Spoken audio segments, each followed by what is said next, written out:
এই শোনো না, আমাদের অন্ধবিশ্বাস চ্যানেলটি যারা এখনো সাবস্ক্রাইব করেননি প্লিজ সাবস্ক্রাইব করে দাও। আর অল্প কিছু সাবস্ক্রাইবার হলে 1,00,000 পরিবার হবে। সবাই প্লিজ সাবস্ক্রাইব এবং বেশি বেশি শেয়ার করে দাও প্লিজ। শাহনূর যদি আমার হাতে আসে তবে তার জন্য অপেক্ষা করছে কঠিনতম শাস্তি। সময় গড়াতে প্রতিদিনের মতোই নিজ কর্মে ফেরে সেলিম। মহলে প্রবেশ করতে কান পেতে আসে শোনা কথাগুলো। শাহনূর নিখোঁজ কথাটি কানে যেতে সেলিম স্তব্ধ হয়ে যায়। শির দ্বারা বরাবর শীতল স্রোত বয়ে যায়। মুখে অজানা এক অস্থিরতা গেঁথে বসে। কোনো কিছু না ভেবে দেশে হারা হয়ে ছুটে যায় মহলের বাইরে। চারিপাশে মানুষের কুৎসিত ফিসফাস। সেলিমের রক্তে আগুন জ্বলে ওঠে। মুষ্টিবদ্ধ হয় তার হাত। শিরায় শিরায় প্রতিশোধের স্পন্দন বাজ। তবু নিজেকে সংযত করে। কারো কথায় গুরুত্ব না দিয়ে পাগলের মতো খুঁজতে থাকে শাহনূরকে। হঠাৎই মনে পড়ে পদ্মবিলের কথা। সে ভাবে হয়তো শাহনূর সেখানে গেছে। চিন্তাটি মাথায় আসতেই দৌড়ে যায় সেদিকেই। কিন্তু চারপাশ খুঁজেও তার দেখা মেলে না। ফলশ্রুতিতে ব্যর্থতা করে করে খাচ্ছে তাকে। ঠিক তখনই মনে পড়ে সেই খোলা করে ঘরের কথা। আর এক মুহূর্ত বিলম্ব না করে দিক বেদিক ভুলে ছুটে যায় সেখানে। হাঁপাতে হাঁপাতে পৌঁছাতেই সেলিমের চক্ষু স্থির হয়ে যায় এক চিত্রে। শাহনূর গুটিসুটি মেরে শুয়ে আছে মাটির উপর, নিথর নিশ্চল। সেলিমের হৃৎপিণ্ড শিউরে ওঠে। শরীরের প্রতিটি শিরা আতঙ্কে জমে যায়। একটু দেরি না করে ছুটে যায় তার কাছে। কাঁপতে কাঁপতে ঝাঁকিয়ে তুলে নেয় তাকে বুকের মাঝে। ফের উদ্বিগ্ন স্বরে বলে ওঠে, আপনি এখানে কেমনে আইছেন ছোট কুমারী? সেলিমের কণ্ঠের ব্যাপারোয়া উদ্বেগে ঘুম ছুটে যায় শাহনূরের। চোখ মেলে দেখে নিজেকে সেলিমের বুকে। আর এক মুহূর্ত দেরি না করে শক্ত করে সেও আঁকড়ে ধরে তাকে। ফুঁপে উঠে অঝরে কান্নায় ফিসফিস করে বলে, আমি তোমাকে খুঁজতে এসেছিলাম, কিন্তু তুমি পুরো রাত এখানে আসোনি। তুমি জানো আমার কত ভয় হচ্ছিল। কেন তুমি আসলে না সেলিম? শাহনূরের কথায় সেলিমের হৃদয় বিদীর্ণ হয়ে যায়। এক অজানা যন্ত্রণায় দগ্ধ হয় তার অস্তিত্ব। কোনো কিছু চিন্তা না করে সে আরো শক্ত করে আঁকড়ে ধরে শাহনূরকে। যেন এই একটুখানি সান্নিধ্য তার সমস্ত ভয়, যন্ত্রণা আর অপরাধবোধ এক নিমিষে মিলিয়ে যাবে। ফের গভীর কণ্ঠে ফিসফিস করে ওঠে, আমি কেমনে জানতাম আপনি আমার অপেক্ষায় আছেন? আপনি এমনটা কেন করলেন? যদি আপনার কিছু হয়ে যায় তো? কথাগুলো উচ্চারণ করতে করতেই সেলিম এক উন্মাদ আবেগে তুলে যায়। কোনো কিছু ভাবার আগেই দুই হাতে শাহনূরের মুখখানি ধরে পাগলের মতো নিজের অধরের ছোঁয়া এঁকে দেয় তার স্নিগ্ধ মুখশ্রী জুড়ে। কপাল, চোখের পাতা, গলের উষ্ণ তুলতুলে মাংস, থর থরানো অধর। শাহনূর হয়তো বিহব্বল হয়ে যায়, কিন্তু প্রতিবাদ করে না। অজানা এক অনুভূতিতে নেত্র যুগল বন্ধ করে শিহরণ জাগায় সে স্পর্শ। কিছুক্ষণ পর নিজেকে সামলে নেয় সেলিম। গভীর দৃষ্টিতে তাকায় শাহনূরের দিকে। তারপর শান্ত কণ্ঠে বলে, মহলে চলেন, সবাই আপনার লাগি অপেক্ষা করতেছে। সেলিমের কথায় শাহনূর তাকে আরো শক্ত করে আঁকড়ে ধরে বলে ওঠে, আমি যাব না মহলে, আমি তোমার সাথে যাব। তুমি এখন আমার সাথে কথা বলছো, তার মানে তুমি আর রেগে নেই আমার উপর। তাই দয়া করে আমাকে নিয়ে চলো তোমার সাথে। শাহনূরের আকল আরতিতে সেলিম স্থির হয়ে যায়। গভীর দৃষ্টিতে এসে দেখে মেয়েটিকে, যে তার বুকের মধ্যে এক ঝড় তুলেছে। এক মুহূর্তের জন্য নিস্তব্ধ থেকে সেলিম ভাবে সে কি সত্যি শাহনূরকে নিয়ে যেতে পারে। সেও তো চায় এই অবুঝ রমণীকে চিরতরে নিজের করে নিতে, যাকে একবার পেলে আর কখনো হারাতো না সে। কিন্তু সব চাওয়া কি পূরণ হয়?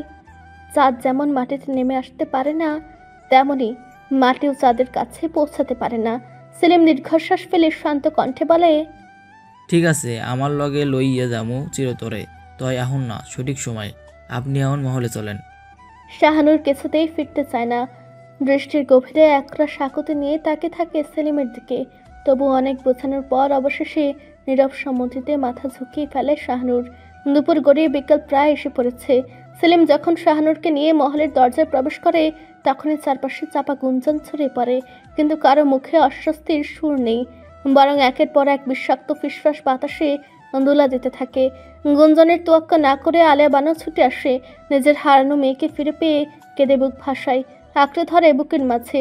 অজস্র চুম্বনে ভরিয়ে দেয় সে মুখশ্রী, যেটা না দেখতে দেখতে চোখ ভাসে ফেলছিল কেঁদে। কিন্তু মায়ের এই উচ্ছ্বাস মুহূর্তে ধূলিসাৎ হয়ে যায়। নওয়াজ মির্জা বজ্র কণ্ঠে উপস্থিত হয়। চোখ রক্তবর্ণ, দৃষ্টি শীতল, যেন বিষাক্ত সাপে পরিণত হয়েছে। কোনো কিছু বুঝে ওঠার আগেই শাহনূরকে শক্ত হাতে আলেয়া বানুর বুক থেকে ছিনিয়ে নেয়। তারপর সজোরে এক চর বসিয়ে ফেলে মেয়ের গালে। সেলিম হতভম্ব হয়ে দাঁড়িয়ে থাকে। শাহনূর থরথর করে কেঁপে ওঠে। আর আলিয়া বানু স্তব্ধ হয়ে যায়। নওয়াজ মির্জার কণ্ঠ বজ্রের মতো গর্জে ওঠে। কলঙ্কিনী মেয়ের জায়গায় এই জমিদার মহলে নেই। শব্দগুলো আঘাতের মতো আছড়ে পড়ে সবার বুকে। শানুর ফাঁকা দৃষ্টিতে নিজের বাবার দিকে তাকিয়ে থাকে। সে বোঝার চেষ্টা করে পিতার বলা এই কথাগুলোর অর্থ। এদিকে শেহবাজ আর জুনায়েদ এখনো মহরে ফেরেনি। ঠিক তখনই জবা ও রুকাইয়া দৌড়ে আসে। শানুরকে মাটি থেকে তুলে নিয়ে যাবার আগে খুবই ফেটে পড়ে। আব্বাজান, এসব আপনি কি বলছেন? আপাজানকে ফিরে পেয়েছি, তাই খোদার কাছে শুকরিয়া আদায় করা উচিত। আর আপনি তার বদলে কি বলছেন? যাবার কথায় নওয়াজ মির্জার চোখে আগুন জ্বলে ওঠে। তীক্ষ্ণ চোখে যাবার দিকে তাকিয়ে বলে, তোমার মতো নিচু জাতের মেয়ের সাথে কথা বলতে আমার ইচ্ছে নেই, সরে যাও এখান থেকে। নওয়াজ মির্জার কথায় যাবার চোখ ছলছল করে ওঠে, ঠোঁট দুটো কেঁপে যায়। তখনই আলিয়া বানু এবার আর নিজেকে ধরে রাখতে পারেন না। স্বামীর সামনে এসে কাতর কণ্ঠে বলে ওঠে, আল্লাহর দোহাই লাগে, আমার অবুঝ মেয়েটাকে কলঙ্কিনী বলবেন না। সে হয়তো কোনোভাবে মহলের বাইরে হারিয়ে গিয়েছিল। কিন্তু নওয়াজ মির্জা থামার মানুষ নয়। আকাশ কাঁপিয়ে বলে ওঠে, খুব সাহস হয়েছে তোমার, তাই না? এখন আমার মুখের উপর কথা বলছো? কথাগুলো বলে এক মুহূর্তের জন্য বিলম্ব না করে সে জবার হাত থেকে শাহনুরকে টেনে নেয়। শাহনুর তখনও হতবিহ্বল, তার চোখে জলায় ভরে গেছে। আবারও নওয়াজ মির্জার কণ্ঠ বজ্রের মতো গর্জে ওঠে, এই মেয়ের জন্য প্রথমবারের মতো জমিদার মহলের সম্ভ্রম নিয়ে লোকের মুখে কথা উঠছে। আমি নওয়াজ মির্জা বেঁচে থাকতে আমার বংশের গায়ে কোনো দাগ বসতে দেব না। তাই এই কলঙ্কিনীকে আমি মহল থেকে দূরে পাঠিয়ে দেব, আর এটাই হবে সবার জন্য শিক্ষা। চারপাশে নিস্তব্ধতা নেমে আসে। জাবা মনে মনে প্রার্থনা করে এক্ষুনি শেহবাজের ফিরে আসার জন্য। আলিয়া বানু ডুকরে কেঁদে ওঠে। শাহনুরের হাত আঁকড়ে ধরে রাখতে চায়। আর এতক্ষণ নীরবে দাঁড়িয়ে থাকা সেলিম এবার মুখের গভীর থেকে সাহস সঞ্চার করে। সে ধাপ করে হাঁটু গেড়ে বসে নওয়াজ মির্জার সম্মুখে। তারপর ভয়হীন কণ্ঠে বলে ওঠে, হুজুর, আপনি যখন ছোট কুমারী আপনাকে লগে রাখতে চান না, তাহলে দিয়ে দেন আমারে আমার কাছে। আমি তারে যত্নে রাখুম, সম্মানে রাখুম, আমার পানের চেয়েও বেশি আগলে রাখুম। মহলে নিঃশব্দ বিস্ফোরণ ঘটে।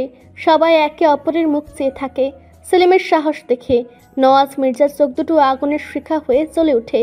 তবু সেলিম ভয়ে মাথা নিচু করেনি। সে আজ নিজের ভালোবাসার সামনে কোনো ক্ষমতার ভয় করেনি। অথচ সেলিমের কথা শেষ হতে না হতেই নওয়াজ মির্জার দৃষ্টিতে তীব্র বিদ্বেষের ছায়া নেমে আসে। সে এক মুহূর্ত দেরি না করে বজ্র কণ্ঠে চেঁচিয়ে ওঠে, ছোট লোকের বাচ্চা, তোর এত বড় সাহস! তুই ব্রাহ্মণ হয়ে চাঁদ ধরার স্বপ্ন দেখিস? কথা শেষ করার আগেই প্রচণ্ড এক লাথি বসিয়ে দেয় সেলিমের বুকে। সেলিম ছিটকে পড়ে, কিন্তু তার দৃষ্টি কেবল শাহনুর পানে নিবদ্ধ। নওয়াজ মির্জার চোখ অগ্নিস্ফুলিঙ্গের মতো জ্বলতে থাকে। সে অগ্নিশর্মা কণ্ঠে বলে, আমি আমার কন্যাকে কেটে নদীতে ভাসিয়ে দেব, কিন্তু তোর মতো ছোট লোকের হাতে তাকে তুলে দেব না। জমিদার মহলের ঐতিহ্য ভেঙে তোদের মতো নিচু জাতের কেউ আমার রক্তের সম্পর্ক গড়বে, এই দুঃস্বপ্ন যেন কোনোদিনও সত্যি না হয়, সেটার শিক্ষাই আমি আজ তোকে দেব। এরপর আর কোনো কথা নয়। নওয়াজ মির্জা ক্রমাগত লাথি মারতে থাকে সেলিমের বুকে, ব্যাটে, হাতে, আর বলতে থাকে, দাস হয়ে মালিকের মেয়ের দিকে নজর দিস। তুই শাহনুর মহল থেকে বের হয়েছিস, তাই না? তুই জমিদার মহলের ইজ্জতে হাত দিয়েছিস, আমি আজ তোকে শেষ করে দিব। প্রতিটা শব্দের সাথে সাথে করা আঘাতে সেলিমের শরীর বিভৎসভাবে ছিটকে পড়ে। শাহনুর কিছুই বুঝতে পারছে না, তবু তার হৃদয় ভেঙে খান খান হয়ে যাচ্ছে। সে আর সহ্য করতে পারল না। নিজের পিতার সামনে সেলিমের ঢাল হয়ে দাঁড়িয়ে বলে ওঠে, ওকে মারবেন না, ওকে মারলে আমার কষ্ট হয়, ছাড়ুন সেলিমকে।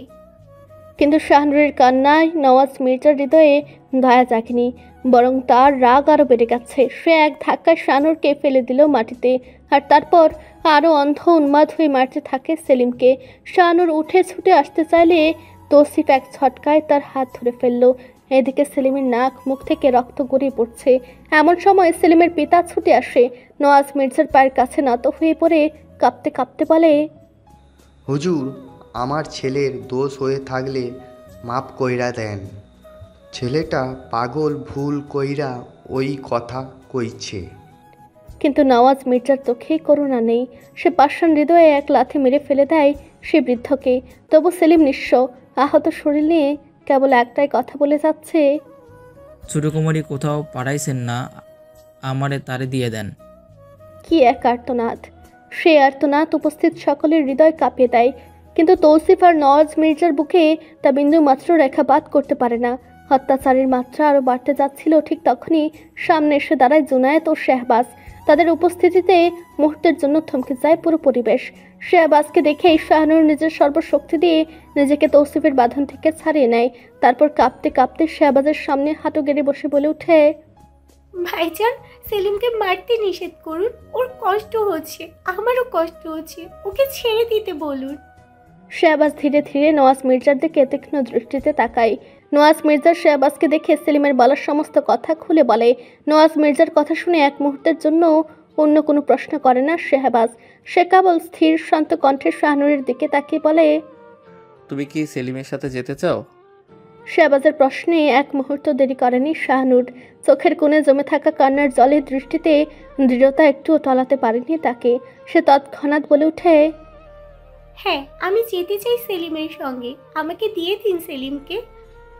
তার কণ্ঠে ভয় নেই, দ্বিধা নেই, শুধু এক অসীম প্রত্যয়ের প্রতিচ্ছবি। শাহনুরের সরল অথচ দৃঢ় উত্তর পুরো মহলটাকে স্তব্ধ করে দেয়। নীরবতা ছড়িয়ে পড়ে চারিদিকে। তখনই শেহবাজ ধীর অথচ কঠিন চোখে নওয়াজ মির্জার দিকে তাকায়। মুহূর্তের জন্য চারপাশের উত্তেজনা আরো গাঢ় হয়ে ওঠে। ফের সকলকে শুনিয়ে সে ঘোষণা করে, সকল আয়োজন করো। জমিদার বাড়ির ছোট কন্যার বিবাহ হবে আগামীকাল সেলিমের সঙ্গে। শেহবাজের এই ঘোষণা এক বজ্রপাতের মতো পরের সবার উপরে। জবা রুকায় আর স্বস্তির নিঃশ্বাস ফেলে শেহবাজের ঘোষণায়, কিন্তু আলিয়া বানু অস্থির হয়ে স্বামীর মুখের অভিব্যক্তি দেখতে চায়, কারণ সে জানে নওয়াজ মির্জা চুপ করে থাকার মানুষ নয়। ঠিক তখনই নওয়াজ মির্জা প্রচণ্ড ক্রোধে গর্জে ওঠে, একজন সাধারণ দাসের সঙ্গে আমার কন্যার বিয়ে? অসম্ভব। তার চেয়ে বরং তাকে মেরে ফেলবো, তবু আমার রক্তের অপমান সহ্য করব না। শেহবাজের চোখ ক্রোধে লাল হয়ে ওঠে। তার দৃষ্টি মুহূর্তেই কঠিন হয়ে যায়। সে দৃঢ় অথচ ভয়ঙ্কর কণ্ঠে বলে, এই মির্জা নগরের জমিদার আমি। এখানে আমার কথাই শেষ কথা। সেটা কেউ মানুক বা না মানুক তাতে কিছু আসে যায় না। নওয়াজ মির্জার প্রতিবাদ গিলে খেয়ে যায় শেহবাজের স্থির অথচ দাবদাহ ছড়ানো কণ্ঠস্বর। তারপর সে চোখ ফেরায় জবার দিকে, ফের বলে ওঠে, ফুল, তোমার সাহস বেড়েছে অনেক। আমি তোমাকে কক্ষের বাইরে বের হতে নিষেধ করেছিলাম, তবুও তুমি মহলের এদিক ওদিক ছুটে বেড়াচ্ছ। শেহবাজের কণ্ঠে রাগ আর অধিকার বোধের তীব্র ছাঁচ। জবা হঠাৎ থমকে যায়, আমতা আমতা করে বলে ওঠে, আমার ভুল হয়ে গেছে, ক্ষমা। কিন্তু তার বাক্য শেষ হওয়ার আগেই শেহবাজ এক ঝটকায় জবাকে কোলে তুলে নেয়। পুরো মহল বিস্ময়ে জমে যায়। জবা হতবাক হয়ে শেহবাজের গলা জড়িয়ে ধরে, যেন নিজের ভারসাম্য হারিয়ে ফেলেছে। সকলের সামনে শেহবাজের এই স্পর্শে সে লজ্জায় মুখ লুকায় শেহবাজের ঘাড়ে। ফের পেছনে না ফিরে শেহবাজ তার কণ্ঠ কঠিন করে সেলিমের উদ্দেশ্যে বলে, নিজেকে প্রস্তুত করো সারা জীবনের জন্য আমার বোনের দায়িত্ব নেওয়ার জন্য। এই বলে কোনো প্রতিক্রিয়ার অপেক্ষা না করে সে পদচারণ করে নিজ কক্ষের উদ্দেশ্যে। সেলিম তখনও মাটিতে বসে বিস্ময়ে শেহবাজের বলা কথাগুলো গুছিয়ে নিতে পারছে না।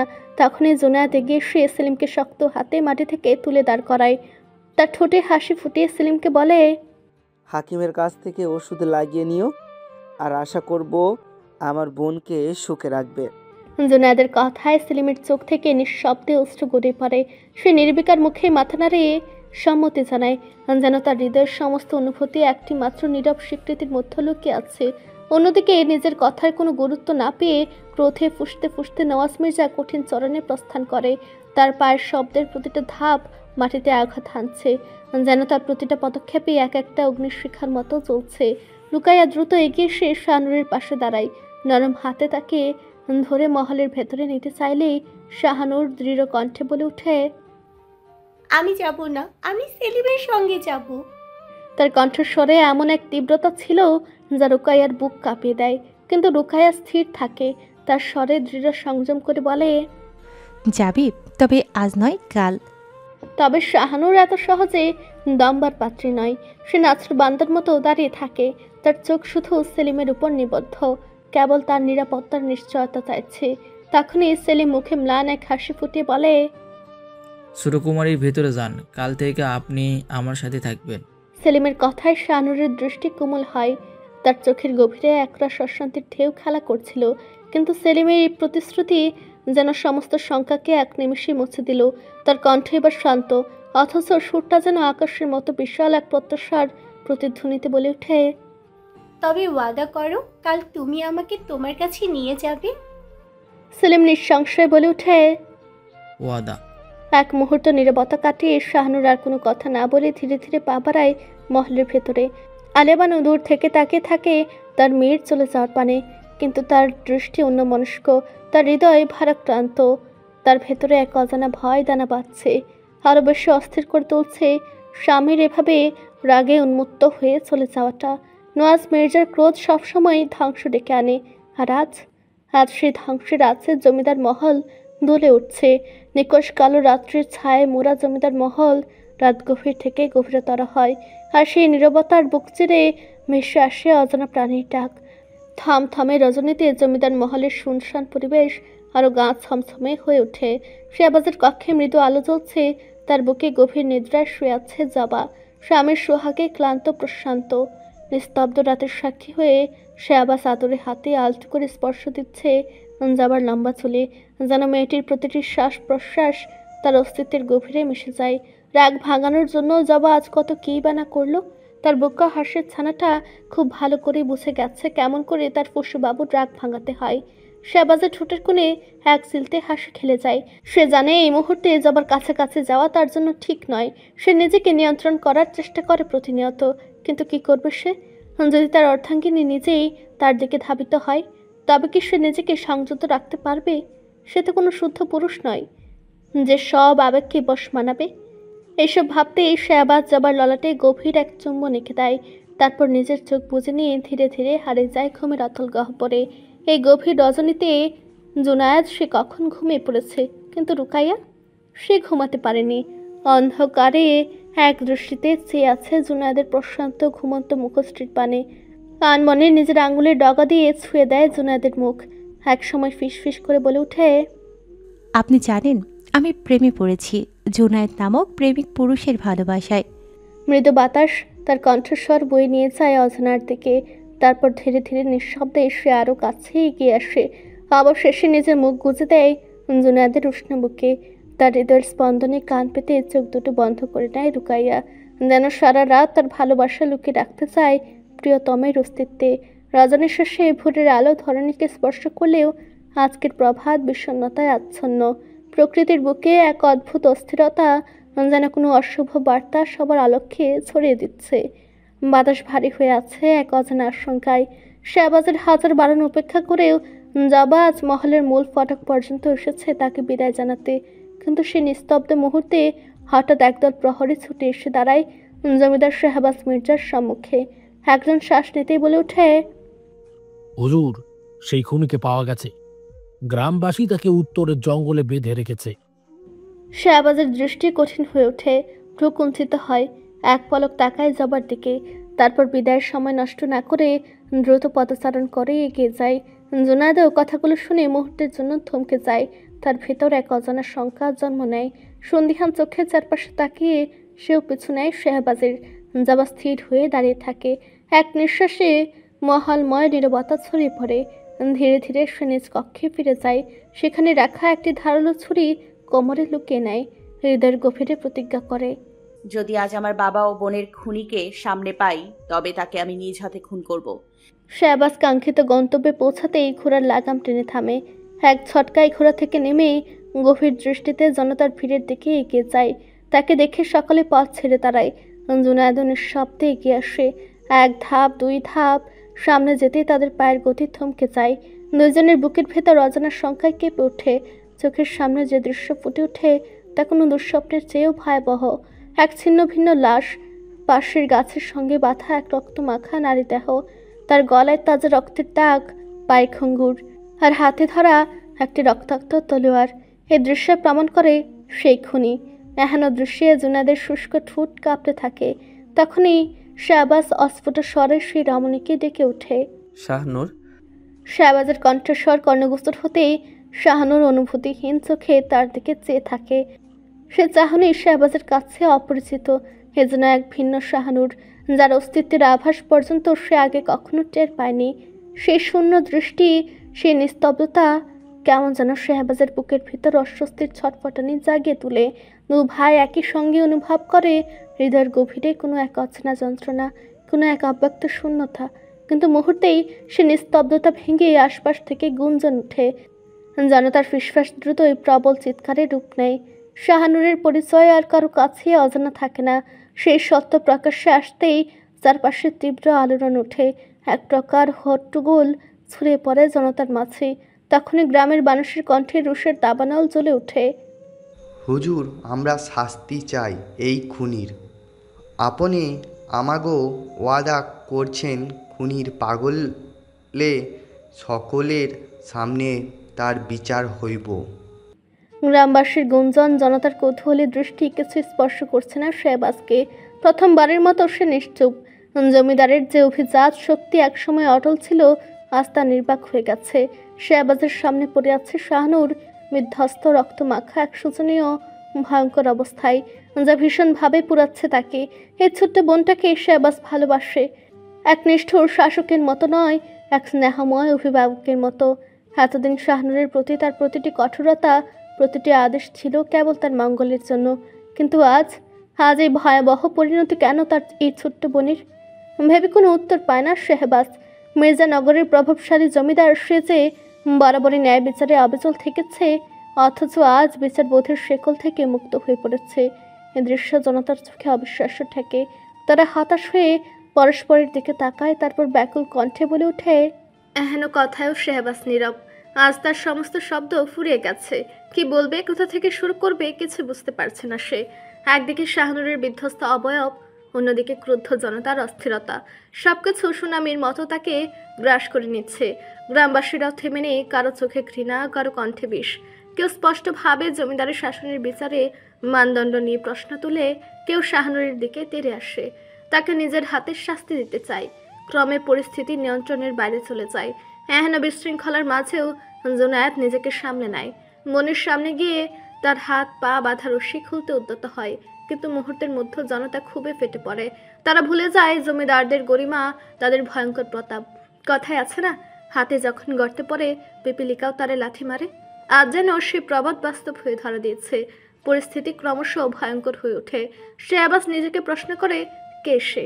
সে কি কেবল একজন ভাই, যার দায়িত্ব তার বোনকে রক্ষা করা? পরক্ষণে শাহবাজের অন্তরাত্মা বলে ওঠে, না, সে জমিদার, মির্জানগরের অধিপতি, যেখানে আবেগের কোনো স্থান নেই। তাই সে ধীর স্থির গলায় কঠোর স্বরে নির্দেশ দেয়, অপরাধীকে বেঁধে মহলে নিয়ে চলো। তার কণ্ঠে কোনো দ্বিধা নেই, কোনো দুর্বলতা নেই, শুধু শাসকের কঠোর আদেশ, যা শুনে হতবিহ্বল হয়ে যায় জুনায়েদ। এক ঝটকায় মুখ তুলে বলে ওঠে, ভাইজান, শাহানুরকে বেঁধে কেন নিয়ে যাচ্ছে? সে অপরাধী নয়, আমি জানি সে কোনো খুন করেনি, সে ওই খুনি না। কিন্তু জনতা ভিন্ন মত পোষণ করে। ক্রুদ্ধ স্বরে তারা সমস্বরে বলে ওঠে, হুজুর, আমরা খুনিকে নিজের হাতে ধরেছি, এই মেয়েই সেই খুনি। জুনায়েদ ক্ষিপ্ত হয়ে ওঠে, তার কণ্ঠে বুনো তীব্রতা, চোখে অগ্নিশিখার মতো জ্বলন্ত ক্ষোভ। বারবার একই কথা বলে যায় সে, আমার বোন খুনি না, আমি জানি ও কোনো খুন করেনি, খুনি অন্য কেউ। কিন্তু জনতা তার কথা শুনলেও বিশ্বাস করে না। তাদের রক্তচক্ষু শাহানুরের দিকে স্থির। ন্যায় বিচারের আশা তাদের উন্মত্ত করে তুলেছে। এহেন পরিস্থিতিতে শাহবাজ আবারও নির্দেশ দেয় শাহানুরকে মহলে নিয়ে যাওয়ার জন্য। কিন্তু জনতা এবার প্রতিবাদে ফেটে পড়ে বলে ওঠে, হুজুর, তারে নিয়া মহিলে যাইবেন কেন? এই খুনির শাস্তি আমরা আমাগো চোখের সামনে চাই। আমরা চাই আমাগো সকলের সামনে তারে ফাঁসিতে ঝুলিয়া মারা হোক। তাদের কণ্ঠে রুদ্র ঝঞ্ঝার গর্জন। প্রথমবারের ন্যায় শাহবাজের অস্থির হয়ে ওঠে, কিন্তু মুখে কোনো প্রতিক্রিয়া নেই। সে নির্বাক। একদিকে শাহানুর, তার ছোট্ট বোন, যার শৈশব থেকে সে রক্ষক হয়ে এসেছে। অন্যদিকে মির্জানগরের ব্যাকুল জনতা, যারা বিচার চায় কিন্তু প্রমাণের তোয়াক্কা করে না। এহেন পরিস্থিতিতে শাহবাজ গম্ভীর কণ্ঠে কঠোরভাবে বলে ওঠে, অপরাধীকে অবশ্যই শাস্তি দেওয়া হবে, তবে সেটা তখনই যখন তার অপরাধ সম্পূর্ণ প্রমাণিত হবে। কেউ যদি অকাট্য প্রমাণ হাজির করতে পারে, তখনই শাহানুরকে সকলের সম্মুখে ফাঁসিতে ঝোলানো হবে। তার কণ্ঠে কোনো দ্বিধা নেই, কোনো দুর্বলতা নেই, শুধু আইন আর শাসনের কঠিন বাস্তবতা, যা তাকে প্রমাণ করে একজন কঠোর শাসক রূপে। জমিদার মহলের দরবারে নিস্তেজ হয়ে বসে আছে সকলে। কিছুক্ষণ পূর্বে প্রমাণ হয়ে গেছে এতদিন যাবৎ সংগঠিত খুনগুলো শাহনুরের দ্বারাই ঘটেছে। জুনায়েদ বারবার শাহনুরকে নিজের সাফাইয়ের জন্য কিছু বলতে বলার পরও শাহনুর নীরব ভূমিকা পালন করে। তাকে দেখলে যে কেউ বলবে যে দুনিয়াবি সকল চিন্তা হতে মুক্ত হয়ে আছে। দুনিয়ার কোনো বাক্য আজ তাকে স্পর্শ করতে পারছে না। সে আবাস নিস্তেজ হয়ে নিজ সিংহাসনে বসে আছে। সে আজ নিজ মুখ হতে নিজ বোনের বিরুদ্ধে কোনো রায় কার্যকর করতে পারছে না। অন্যদিকে সকল গ্রামবাসী অস্থির হয়ে রয়েছে শাহবাজের রায় শুনতে। তখনই তার পিতা নওয়াজ মির্জা সকলের উদ্দেশ্যে বলে ওঠে, অপরাধীকে শাস্তি পেতেই হবে, তাই আজ এই মুহূর্তে সকলের সম্মুখে তাকে ফাঁসিতে ঝুলিয়ে মৃত্যুদণ্ড কার্যকর করা হবে। নওয়াজ মির্জার কথায় দরবারে উপস্থিত গ্রামবাসী বাহবা করে ওঠে তার রায়ে। চারিদিকে তার সুনামের বন্যা বয়ে যায়। এমন কজন পিতা আছে যে অপরাধী তার মেয়ে হলেও তার ক্ষমা করে না? গ্রামবাসী খুশি হয়ে নওয়াজ মির্জার তারিফে ব্যস্ত হয়ে পড়ে। এহেন পরিস্থিতিতে জুনায়েদ পিতার পানে প্রথমবারের ন্যায় ক্রুদ্ধ দৃষ্টিতে তাকিয়ে ফিসফিসিয়ে বলে ওঠে, আব্বাজান, আপনি খুব ভালো করেই জানেন শাহনুর এই খুন করেনি, তবে কেন?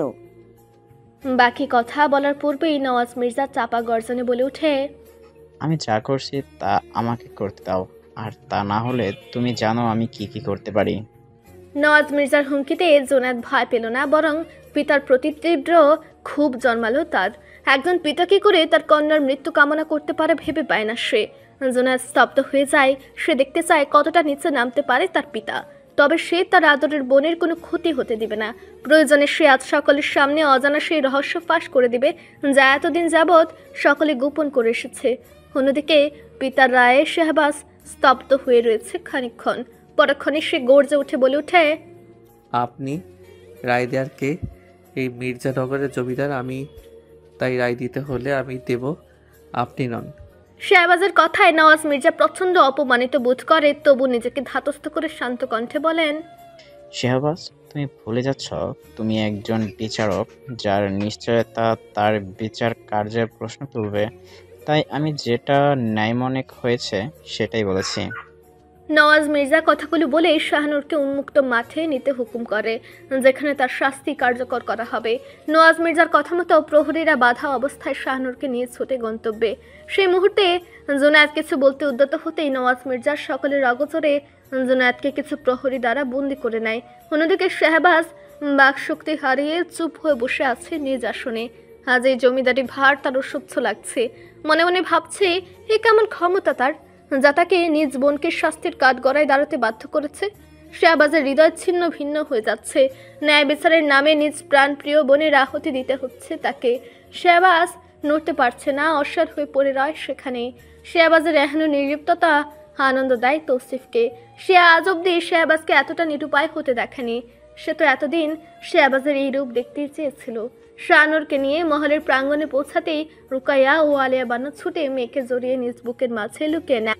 সে চিৎকার করে বলতে থাকে তার মেয়ে অপরাধী নয়, সকলের ভুল হচ্ছে তার কন্যাকে চিনতে। অন্যদিকে জবা থ হয়ে দাঁড়িয়ে আছে। সে বিশ্বাস করতে পারছে না শাহনুর এমন কোনো কাজ করতে পারে। জবা নিজ হাতে ছুরি লুকিয়েছিল তার বাবা বোনের হত্যাকারীকে শাস্তি দিতে, কিন্তু সে ঘুণাক্ষরে বুঝতে পারেনি সেই অপরাধী তার কাছের কোনো মানুষ হবে। পরক্ষণেই জাবার অন্তরাত্মা বলে উঠে, না, শাহনুর আপাজান এমন কিচ্ছু করতে পারে না। কথাটি চিন্তা করে জাবা ছুটে শাহনুরের কাছে গিয়ে বলে ওঠে, আপাজান, আপনি এমন কিছুই করেননি তাই না? জাবার কথার কোনো প্রত্যুত্তর করে না শাহনুর। বিষয়টা এমন যে শাহনুরের কানে কোনো কথাই পৌঁছাচ্ছে না। তখন আলিয়া বানু সকলের উদ্দেশ্যে বলে ওঠে, আমি আমার কন্যাকে নিয়ে যেতে দেব না, সে খুনি নয়। কিন্তু কেউ শুনে না তার কথা। এতদিন স্বজন হারানো গ্রামবাসীর মধ্যেও একজন মধ্যবয়স্ক মহিলা আলিয়া বানুর ক্রন্ধনের প্রেক্ষিতে বলে ওঠে, বেগম সাহেবা, আমারও কষ্ট হয়েছিল যখন আপনার পাগল মাইয়া আমার মাইয়াডারে মাইরা ফেলাইছিল। তাই আমি আমার মাইয়ার হত্যাকারীর বিচার চাই। মহিলার কথাই ছিল অজস্র বেদনা, যা আলিয়া বানুকে নিশ্চুপ করে দেয়। তখনই নওয়াজ মির্জা বলে ওঠে, অপরাধীকে নিয়ে যাও কাঙ্ক্ষিত গন্তব্যে। নওয়াজ মির্জার কথা শোনা মাত্রই আলিয়া বানু প্রথমবারের ন্যায় স্বামীর সম্মুখে উচ্চ স্বরে বলে ওঠে, কেমন পিতা আপনি? নিজ কন্যাকে মৃত্যুর দিকে দাবিত করতে বুক কাঁপে না আপনার? আরে শাহানুর আপনার আপন মেয়ে না হলেও সে তো আপনারই কন্যা। বাকি কথা বলার পূর্বেই নওয়াজ মির্জা আলিয়া বানুর মুখ চেপে ধরে চাপা গর্জনে বলে ওঠে, আর একটা কথা বললে তোমার জবান আমি ছিঁড়ে ফেলবো। বলেই দাসীদের হুকুম করে আলিয়া বানুকে মহলে নিয়ে যেতে। জবা ছুটে যায় শেহবাজের সম্মুখে, যা এখনো নিশ্চুপভাবে অস্বাদ হয়ে বসে আছে। মুহূর্তেই জবার উপস্থিতি বুঝতে পেরে শেহবাজ মাথা উঠিয়ে জবাকে নিজের কাছে টেনে নিয়ে তার বুকে মুখ গুজে শক্ত হাতে জড়িয়ে রাখে, কোনো প্রকার বাক্য ব্যয় না করে। তখনই জবা বলে ওঠে, আপনি কিছু করুন শাহানুর, আপাজানকে বাঁচান। আমি তাকে চিনি, সে এসব কিছু কখনোই করতে পারে না। যদি করেও তবুও সে আপনার বোন, কি করে আপনি তাকে মৃত্যুর দিকে ঠেলে দিতে পারেন? জবার কথায় শেহবাজ নিজ মুখ তুলে জবার পানে করুণ দৃষ্টিতে চেয়ে বলে ওঠে, আমি জানি আমার বোন নির্দোষ, সে এমন কিছুই করবে না, কিন্তু কি করব বলো? সকলের সম্মুখে সে যে দোষী সাব্যস্ত হয়ে গেছে, আমি যে বিচারের আসনে বসে অন্ধ হয়ে আছি। জবা, আজ নিজেকে আমার অসহায় মনে হচ্ছে, যে চেয়েও কিছু করতে পারছে না। আজ আমার সকল ক্ষমতা আমার কাছে তুচ্ছ মনে হচ্ছে। শেহবাজের কথায় জবা ভারী বেদনাযুক্ত কণ্ঠে বলে ওঠে, তবে যদি এই অপরাধী গ্রামবাসী আমাকে করত, তবে শাহানুর আপাজানের ন্যায় আমাকে ওইভাবে ফাঁসিতে ঝুলিয়ে মারতেন?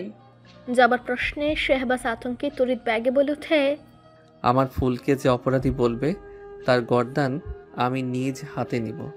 আমার ফুল পবিত্র, সে কোনো অন্যায় করতে পারে না। যে আমার ফুলের দিকে হাত বাড়াবে তাকেও আমি নিজ হাতে ধ্বংস করে দিব। শেহবাজের কথায় জবার মুখে তাচ্ছিলের হাসি ফুটে ওঠে। সে গম্ভীর কণ্ঠে বলে ওঠে, তবে আপনার বোনের জন্য আপনার তরোয়াল উঠছে না কেন? জমিদারি প্রতাপ হারিয়ে ফেলার ভয়ে? বলে জবা প্রস্থান করে সেখান হতে। সূর্যের তীব্র তাপে উন্মুক্ত প্রাঙ্গণ জ্বলছে, উত্তপ্ত বাতাস শরীরে দহন ছড়িয়ে দিচ্ছে। জমিদার শেহবাজ মির্জা, নওয়াজ মির্জা, তৌসিফ এবং গ্রামের অসংখ্য মানুষ একত্রিত হয়েছে প্রত্যেকের দৃষ্টি নিবদ্ধ সেই নারীর দিকে, যাকে সবাই খুনি হিসেবে চিহ্নিত করেছে। শেহবাজ দাঁড়িয়ে আছে শক্ত হয়ে নিজ বোনের পানে চেয়ে, তার মাথায় ঘুরপাক খাচ্ছে জবার বলা কথাগুলো। মুহূর্তেই শেহবাজের হাত শক্তভাবে মুষ্টিবদ্ধ হয়ে ওঠে। সে নিজেকে ধাতস্থ করে নেয় সকলের উদ্দেশ্যে কিছু বলার জন্য। তখনই নওয়াজ মির্জার আদেশে শাহানুরকে টেনে ফাঁসির মঞ্চ বরাবর নিতে উদ্যত হতেই শেহবাজের কিছু বলার পূর্বে পাগল প্রায় হয়ে ছুটে আসে সেলিম। সকলকে উপেক্ষা করে সে শাহানুরের হাতের বাঁধন খুলে তাকে নিজ বুকের সাথে জড়িয়ে নিয়ে চিৎকার করে বলে ওঠে, ছোট কুমারী কোনো খুন করে নাই, আপনারা তারা ছাইড়ে দেন। সেলিম মূলত অতি আনন্দে নিজেকে তৈরি করছিল শাহানুরকে আজ নিজ স্ত্রী রূপে গ্রহণ করার জন্য। তখনই গ্রামের এক লোক সকালের ঘটে যাওয়া সকল ঘটনা তাকে বলতেই দিক বেদিক ভুলে সে ছুটে আসে শাহানুরের কাছে। এসে শাহানুরের এহেন হালাত দেখে নিজেকে আর ধরে রাখতে না পেরে এহেন কর্ম করে বসে। কিন্তু সেলিমের এহেন কর্ম ভালো লাগলো না গ্রামের কারো। তারা চড়াও হয়ে উঠল সেলিমের উপর। তখনই সেলিম হাত জোর করে সকলের উদ্দেশ্যে বিনীতভাবে বলে ওঠে, বিশ্বাস করেন আপনারা ছোট কুমারী কাউরে খুন করে নাই, সে তো এক নিষ্পাপ ফুল, সে কি কইরা কারো জীবন হরণ করব? সেলিমের কথায় কেউ গুরুত্ব দেয় না, বরং নওয়াজ মির্জা আদেশ করে সেলিমকে শাহানুর হতে দূরে সরতে। নওয়াজ মির্জার হুকুমে প্রহরীরা সেলিমকে নানাভাবে আঘাত করে শাহানুরকে ছুটাতে চায় তার হাত হতে, কিন্তু কোনো ক্রমেই তারা সেলিমকে সরাতে সফল হয় না। তখন সেলিম শাহানুরের পানে চেয়ে করুণ কণ্ঠে বলে ওঠে, ছোট কুমারী আপনি এমন চুপ হয়ে আইছেন কেন? কিছু কন, বলেন সবাই আপনি এই খুন করেন নাই। কিন্তু শাহানুর নিস্তেজ পাথরের ন্যায় হয়ে আছে, যা দেখে সেলিমের হৃদয় খণ্ড বিখণ্ড হয়ে যায়। সে শাহানুরকে নিজ বুকের সাথে আরো শক্ত করে জড়িয়ে ধরে বলে ওঠে, হুজুর, সে তো আপনাকেও আপন জন, তাহলে তার লগে কেন এমন করতেছেন? সে তো এক পবিত্র সত্তা, তার গায়ে কেন কলঙ্ক লাগাইতেছেন? শেহবাজ গভীর শ্বাস টানে। সেলিমের কথা তার অন্তরের গহীনে গিয়ে বাজে। তার বেচার বোধ ও রক্তের সম্পর্কের মধ্যে এক অদৃশ্য লড়াই শুরু হয়, কিন্তু সে কি বলবে বুঝে উঠতে পারে না। ঠিক সেই মুহূর্তে নওয়াজ মির্জা ও তৌসিফ দুজন মিলে সেলিমকে শাহানুর থেকে টেনে ছুটিয়ে নিয়ে যায়। তাদের নিষ্ঠুর হাত উঠতে থাকে সেলিমের উপর, যেন আজই তাকে শেষ করে ছাড়বে। সেলিমের প্রতিরোধ ভেঙে যায়, সে মাটিতে লুটিয়ে পড়ে। শরীরের বিভিন্ন স্থানে আঘাতের চিহ্ন ফুটে ওঠে, রক্তাক্ত হয়ে যায় গোটা পিঠ ও বুক। তখনই এক করুণ দৃশ্য হয়। সেলিমের পিতা মাতা হাহাকার করতে করতে ছুটে আসে। নওয়াজ মির্জার সামনে হাঁটু গেড়ে বসে মিনতি করে, হুজুর, আমরা পোলাই অন্যায় করা ফেলেছি, ওরে আর মাইরেন না। প্রয়োজনে আমরা গ্রাম ছাইরা চইলা যামু, তবুও ওরে পানে মারেন না। সেলিমের পিতার কথায় নওয়াজ মির্জা থেমে গিয়ে তোসেফকেও থামায়।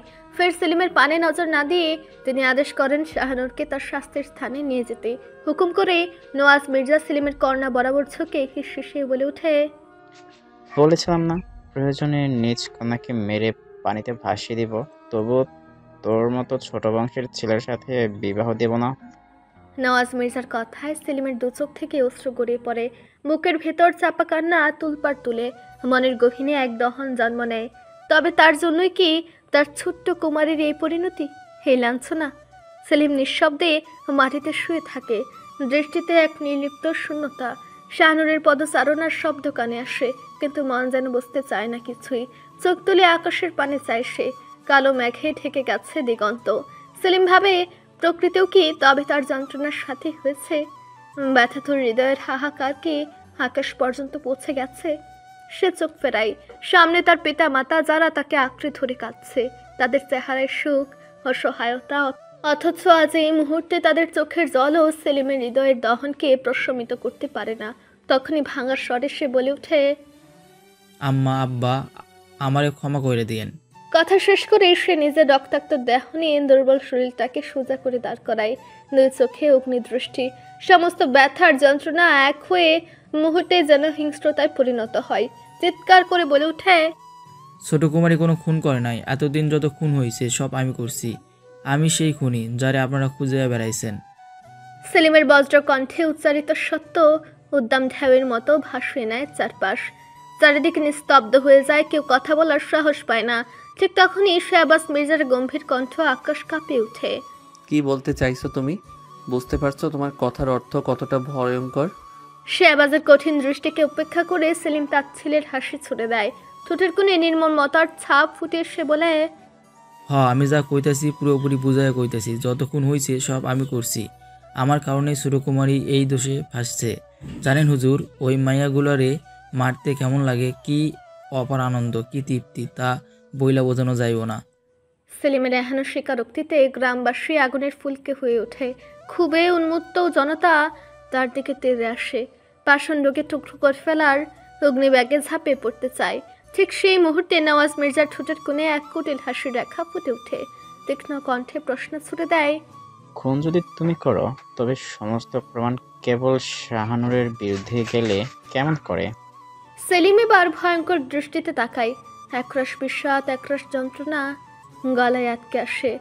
গভীর শ্বাস টেনে রুদ্ধ কণ্ঠে বলে, কারণ আমি নিজেই সব কিছু ছোট কুমারীর বিরুদ্ধে সাজাইছি।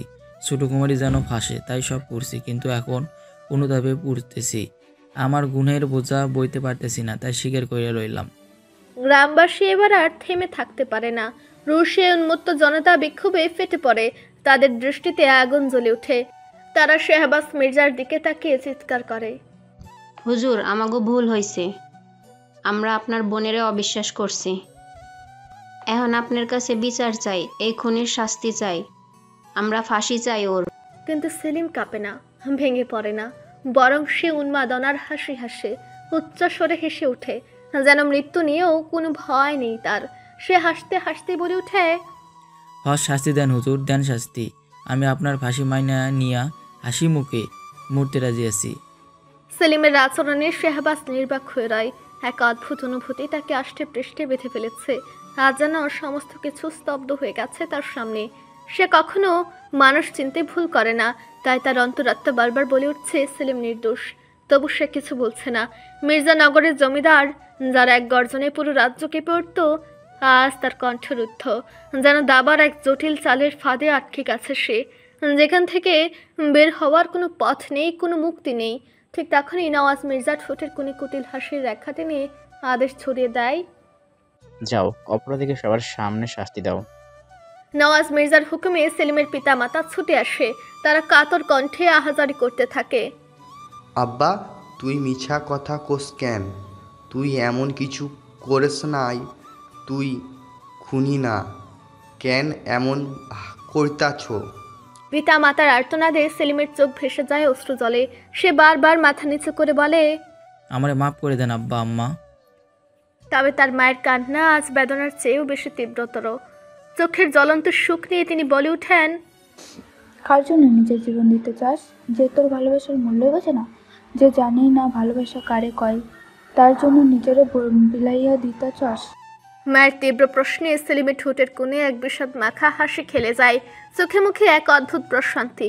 শান্ত স্বরে বলে, আম্মা, সে ভালোবাসা বোঝে না ঠিকই, কিন্তু আমার লাইগা তার যে টান, সেইটুকু আমার লাইগায় যথেষ্ট ছিল।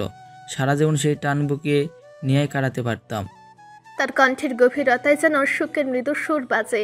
কিন্তু তার মা এবার আর স্থির থাকতে পারেন না। তীক্ষ্ণ কণ্ঠে চিৎকার করে ওঠেন, যার লাইগা নিজের বলে দিতে চাইতেছস, তাকাইয়া দেখ, তার চোখে তো তোর লাইগা এক ফোঁটাও পানি গড়াইল না।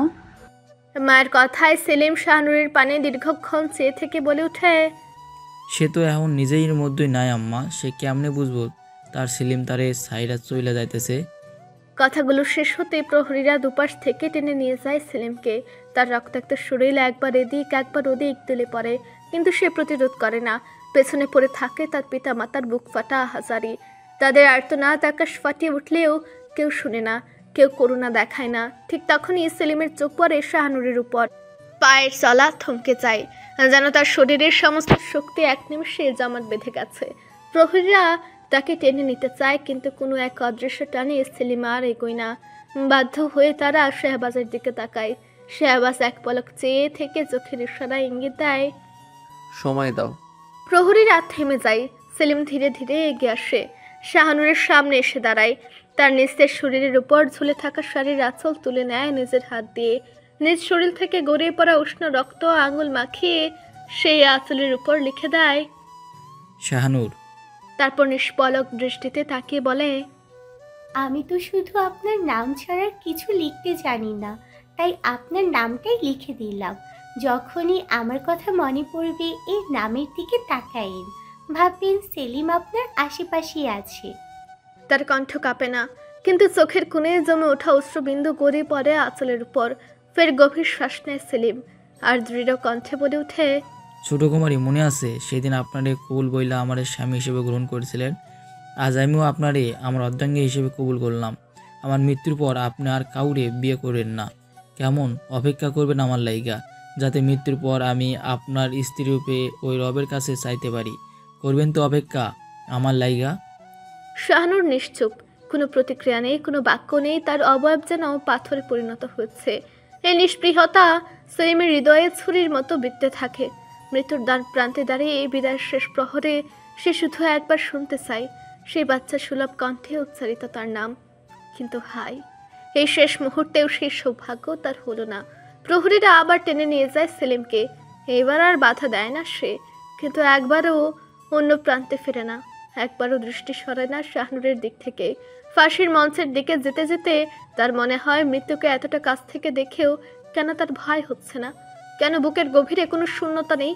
তখনই নিজের মনে উত্তর খুঁজে পায় সে, শাহনুরের কিছু হলে সে এমনিতেই মরে যেত, হয়তো আত্মহত্যার মতো পাপ করে বসতো। তাতে দুনিয়া ও আখিরাত দুটোই হাতছাড়া হতো। তাই এই মৃত্যুই তার জন্য উত্তম। অন্তত এই মৃত্যুর পরও তার কাছে একটুখানি আশা থাকবে আখিরাতে তার ছোট্ট কুমারীকে পাওয়ার। সেলিম দীর্ঘশ্বাস ছাড়ে, চোখের কোণে জমে থাকা অশ্রু নিয়ে গলায় রশি ওঠার আগ মুহূর্তে সে চিৎকার করে প্রথমবারের ন্যায় ডেকে ওঠে, শাহনুর, আপনি আমার স্বপ্নে দেখা সেই দুর্লভ সূর্য হইয়া রইলেন, যারে ছোঁয়ার দুঃসাহসিকতা আমি ভস্য হইয়া গেলাম। বলেই সেলিম চোখ দুটি বন্ধ করে নেয়। মুহূর্তে গড়িয়ে পড়ে অজস্র অশ্রুকণা। ফের চোখ খুলে সেলিম শাহনুরকে নিজ মনের আকুতি নিয়ে বলে ওঠে, আমারে একটু মনে রাখবেন, যেমন মনে রাখে আসমান তার রাত্রি, যার আধারে সে খুঁজে পায় নিজের মুক্তি। যেমন মনে রাখে স্বাগতা ঢের গান, জায়গা থাকে সুরে সুরে শতাব্দীর আহ্বান। আমারে একটু ভাববেন, যেমনভাবে মরুর বালু এক ফোঁটা বৃষ্টি, যার ছয় খুঁজে পায় জীবনের দৃষ্টি।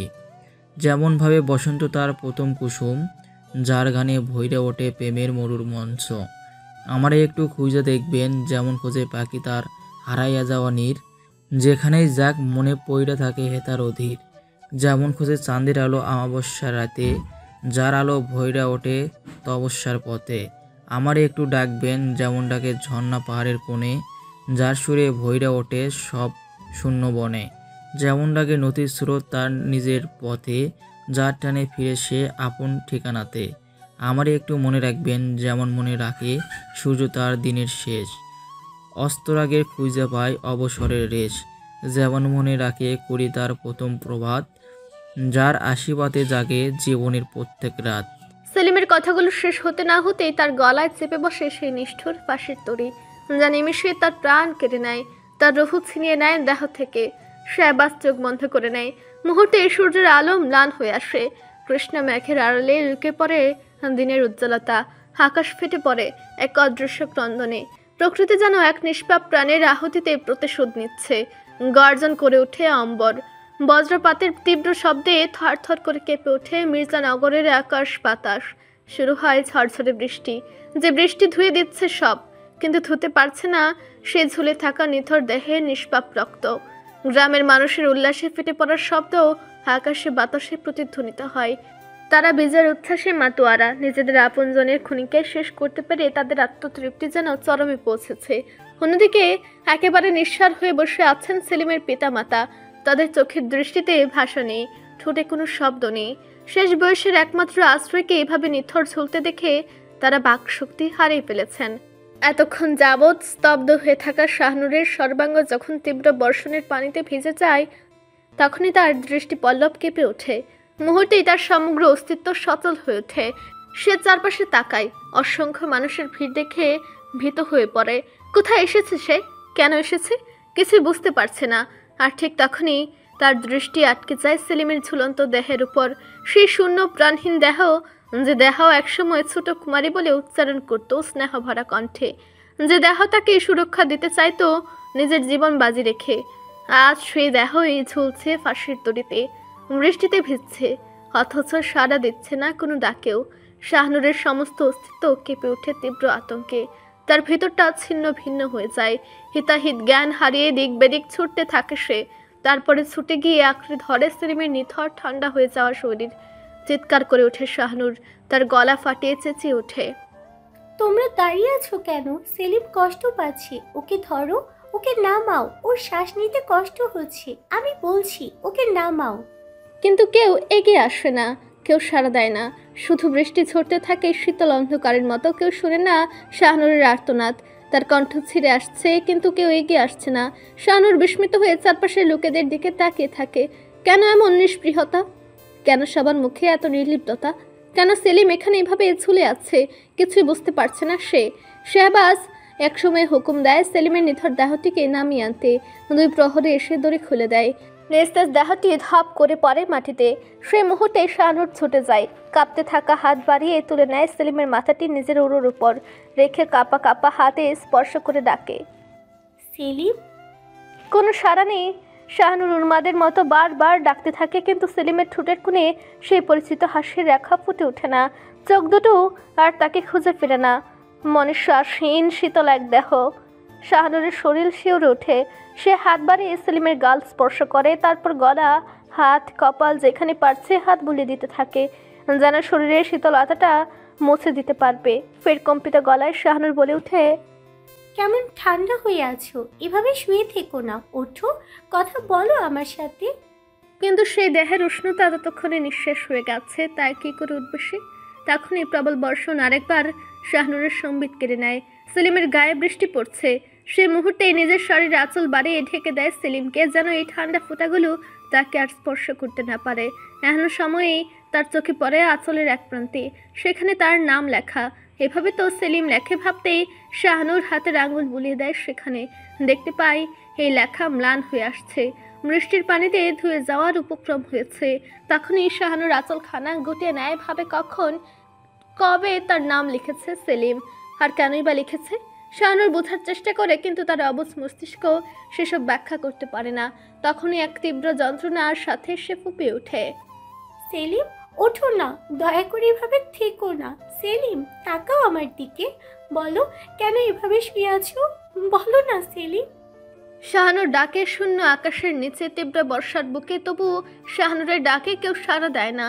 শুধু এক নিথর দেহ চুপচাপ শুয়ে থাকে, একবারের জন্য ফিরে তাকায় না, তার কানে কোনো শব্দ পৌঁছায় না। শাহানুর আহাজারি করছে, কাপা গলায় বারবার ডাকছে তাকে, কিন্তু সেই ডাকের কোনো উত্তর নেই। তখনই সেলিমের পিতা মাতা ধীর পায়ে এগিয়ে আসে, তাদের মুখে কোনো অভিব্যক্তি নেই, দৃষ্টি শূন্য।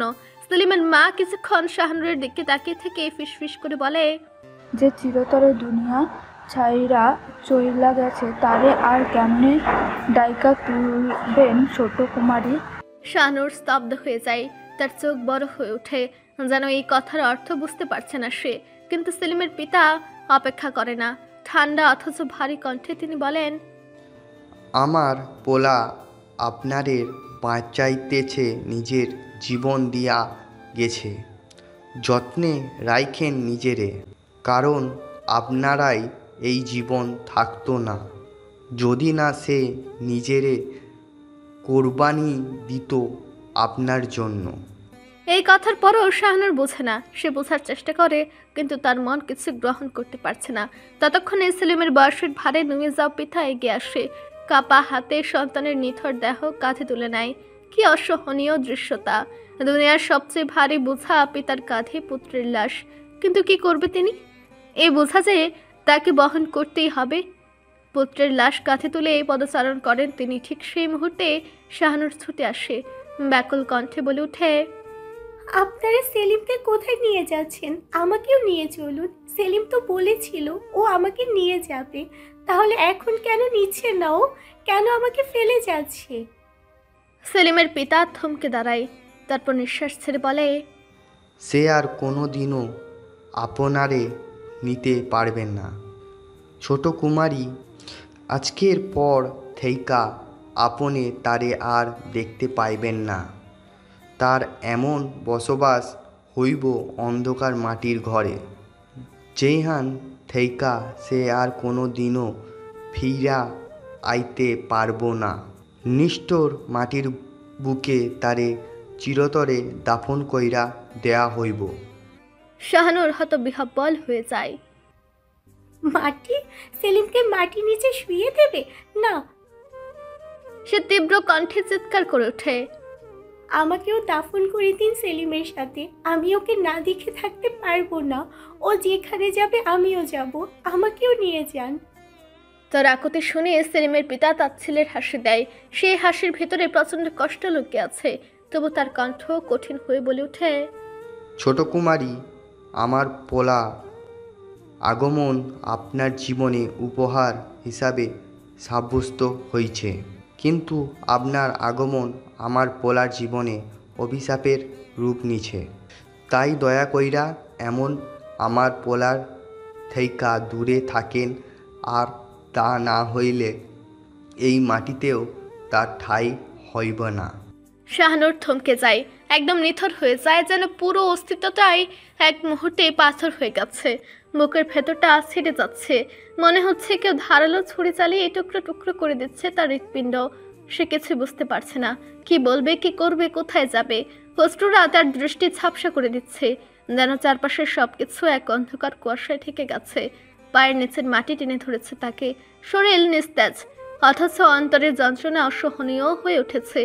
এতক্ষণে সে শুধু নিঃশব্দে দাঁড়িয়েছিল, আর সেই মুহূর্তে সেলিমের নিথর দেহ বয়ে তার পিতা চলে গেছে অনেক দূর। আচমকা সম্বিত ফিরে পেয়ে শাহানুর উন্মত্তের মতো ছুটে যায়। সেলিমের ঝুলে থাকা শীতল হাত দুটো আঁকড়ে ধরে কাঁপতে কাঁপতে ফিসফিস করে ওঠে, ও সেলিম, আমাকেও নিয়ে যাও না, তোমার সাথে নিয়ে যাও দয়া করে। আমি মরে যাব তোমাকে ছাড়া, সত্যি বলছি। এখনই আমার নিঃশ্বাস আটকে আসছে, বুকটা কেমন করছে। দয়া করে আমায় নিয়ে চলো। শাহানুরের আহাজারি ছিন্ন ভিন্ন হয়ে মিলিয়ে যায় এক নির্মম শূন্যতায়। তার কান্না আকুতি যার জন্য ছিল সে কেবল নির্বিকার রয়ে গেল, অথচ তার সেই হৃদয় বিদীর্ণ করা চিৎকারে কেঁপে উঠেছে পুরো পরিবেশ, যেন বাতাসের প্রবাহ থেমে গেছে। গাছপালার পাতাগুলো নিঃশব্দে শুকে অবনত হয়েছে, সময় থমকে দাঁড়িয়েছে, প্রতিটি ক্ষণ হয়ে উঠেছে এক অভিশপ্ত অনন্তকাল। যারা এতক্ষণ দাঁড়িয়েছিল নিষ্পলক দৃষ্টিতে, যারা নিষ্ঠুর হাসিতে উপভোগ করছিল এক করুণ নিয়তি, তাদের চোখেও হঠাৎ বিষাদের এক অজানা ছায়া নেমে এসেছে। শাহানুরের এই উন্মত্ত আহাজারি যেন পৃথিবীর বুকের উপর এক অদৃশ্য সুখের ভার হয়ে চেপে বসেছে। শাহানুরের এহেন আর্তনাতে সেলিমের পিতা কিছু বলার পূর্বেই নওয়াজ মির্জা এগিয়ে আসে পাষাণের মতো। কোনো সান্ত্বনা নয়, কোনো সমবেদনা নয়, শুধুই এক নির্দয় আকর্ষণের শক্ত হাতে শাহানুরকে সরিয়ে দেয়। কিশোরী দিশেহারা হয়ে পড়ে, অথচ কেউ তার সেই অসহায় দৃষ্টির ভাষা বুঝতে চায় না। সেলিমের পিতার চোখেও শাহানুরের প্রতি কোনো করুণা নেই, নেই একটুও দয়া। তিনি কেবল এগিয়ে যান নিজ কলিজার টুকরার সন্তানের চিরবিদায়ের পথে। পেছনে রেখে যান এক অবুঝ ভগ্ন হৃদয়ের আর্তনাদ। শাহানুর উন্মাদিনীর মতো ছটফট করতে থাকে। নওয়াজ মির্জার পাষাণ হাত থেকে নিজেকে মুক্ত করার জন্য মরিয়া হয়ে চেষ্টা চালায়, কিন্তু নিষ্ঠুর শক্তির বিরুদ্ধে তার দুর্বল কচি হাত দুটি যেন কোনো মূল্যহীন প্রতিবাদ মাত্র। একসময় তার শক্তি নিঃশেষ হয়ে আসে। সে অনুভব করে তার চারপাশ ঘোলাটে হয়ে যাচ্ছে, পৃথিবীর সমস্ত আলো এক গভীর অন্ধকারে ঢেকে যাচ্ছে। তার চোখের সামনে ধীরে ধীরে সবকিছু ঝাপসা হয়ে আসে। তার দুর্বল পা দুটো আর তাকে ধরে রাখতে পারে না। নিথর হয়ে লুটিয়ে পড়ে সে কর্দমাক্ত বৃষ্টিসিক্ত মাটিতে। সেই মাটি যে খানিক পরে চিরতরে শুষে নেবে তার জীবনের একমাত্র আলোকে, যে আলো একদিন ছিল তার অস্তিত্বের সবচেয়ে স্পষ্ট বাস্তবতা, অথচ আজ হয়ে গেছে কেবলই স্মৃতির এক নিষ্প্রাণ ধূসর ছায়া। বৃষ্টি থেমেছে কিছুক্ষণ আগেই, আকাশও এখন স্তব্ধ, যেন শাহানুরের সঙ্গে সঙ্গে সেও তার সমস্ত অশ্রুকণা নিঃশেষ করে নিস্তেজ হয়ে পড়েছে। প্রকৃতি স্তব্ধ, বাতাস থেমে গেছে, সময় মুহূর্তের জন্য থমকে দাঁড়িয়েছে। এই নির্মম দম বন্ধ করা নীরবতার মাঝে নওয়াজ মির্জা ও তৌসিফ অচেতন শাহানুরকে নিয়ে মহলের ভেতরে প্রবেশ করে। তাদের উপস্থিতির সংবাদ ছড়িয়ে পড়তেই রুকাইয়া ও জবা ছুটে আসে সামনে, আর তখনই তাদের দৃষ্টি পড়ে নিথর অথচ অক্ষত অবস্থায় থাকা শাহানুরের দিকে। সকলেই বিস্মিত। শাহানুর কিভাবে বেঁচে ফিরল? কিভাবে এত বড় অনর্থ থেকে সে মুক্তি পেল? এক মুহূর্তের মধ্যেই জুনায়েদ ও আলেয়া বানু নিজেদের বন্দিত্ব থেকে মুক্তি পেয়ে দৌড়ে এসে পৌঁছে যায়। কোনো প্রশ্ন নয়, কোনো সংশয় নয়, আলেয়া বানু কেবল তার কন্যাকে ফিরে পেয়েছে, এটুকুই যথেষ্ট। তিনি অশ্রুসিক্ত চোখে মেয়েকে জড়িয়ে ধরে বুকের সঙ্গে চেপে রাখেন, বারবার চুম্বনে ভরিয়ে দেন তার শীতল মুখশ্রী। অন্যদিকে এক দাসীর মুখ থেকে শাহানুরের ফিরে আসার সকল ঘটনা শুনে জবা, রুকাইয়া ও জুনায়েদ হতবাক হয়ে পড়ে। জবার দেহ একেবারে নিথর, মস্তিষ্ক যেন কার্যক্ষমতা হারিয়ে ফেলেছে। সে মনে মনে ভাবতে থাকে, সত্যি কি সেলিম সেই সমস্ত হত্যাকাণ্ড ঘটিয়েছিল, নাকি শাহানুরকে রক্ষা করতে সে নিজের গর্দান ফাঁসির দড়িতে সমর্পণ করেছে? এই চিন্তা জবার অন্তরে এক শীতল আতঙ্ক ছড়িয়ে দেয়। সে চারপাশে এসে আবাসকে খুঁজে ফিরে, কিন্তু কোথাও তার উপস্থিতি নেই। এই অনুপস্থিতি জবার মনে অজানা এক শূন্যতা তৈরি করে। হতাশ দৃষ্টিতে সে তাকিয়ে থাকে শাহানুরের নিথর মুখশ্রীতে। অন্যদিকে জুনায়েদ নিস্তেজ হয়ে দাঁড়িয়ে থাকে, মুখে কোনো কথা নেই, হৃদয়ে এক অবর্ণনীয় কষ্টের ভার। তার দৃষ্টি পড়ে সামনে দাঁড়িয়ে থাকা রুকাইয়ার উপর, আর তখনই তার কণ্ঠ এক অদ্ভুত বেদনায় কেঁপে ওঠে। মহব্বত, তুমি সত্যি রহস্যময়। তোমার পরশ যার হৃদয়ে লেগেছে, বিনা দোষে সে বারবার ভেঙে চুরমার হয়েছে, নিঃশেষ হয়েছে অন্তহীন যন্ত্রণায়। সময়ের আবর্তনে রাত গাঢ় হতে থাকে। শাহানুরের ভেজা বস্ত্র খুলে দাসীরা তাকে শুয়ে দিয়েছে নিজ পালঙ্কে। ঘরের পরিবেশ স্থবির, অথচ শাহানুরের পাশ থেকে কেউই সরছে না।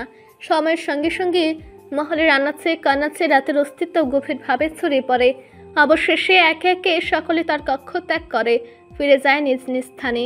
আলেয়া বানু কিছুতেই নিজ কন্যাকে একা ফেলে যেতে চায়নি, কিন্তু সকলের অনুরোধে ভারী পায়ে বেরিয়ে যায় সে। কক্ষের নিস্তব্ধতা ভেদ করে পাশে রয়ে যায় শুধু জবা, কারণ শেহবাজ এখনও মহলে ফেরেনি। আর তার অনুপস্থিতিতে তাই জবা আর নিজ কক্ষে যায়নি, কারণ মনটা যে তার ভীষণ খারাপ। পরন্তু কিছুক্ষণ পর শেহবাজ ফিরেছে কিনা তা নিশ্চিত হতে জবা ধীর পদক্ষেপে নিজের কক্ষের দিকে এগিয়ে যায়। ঠিক তখনই মহলের এক কোণ থেকে ভেসে আসা চাপা ফিসফিসানির শব্দের উৎস অনুসরণ করে দৃঢ় পায়ে এগিয়ে যায় সে।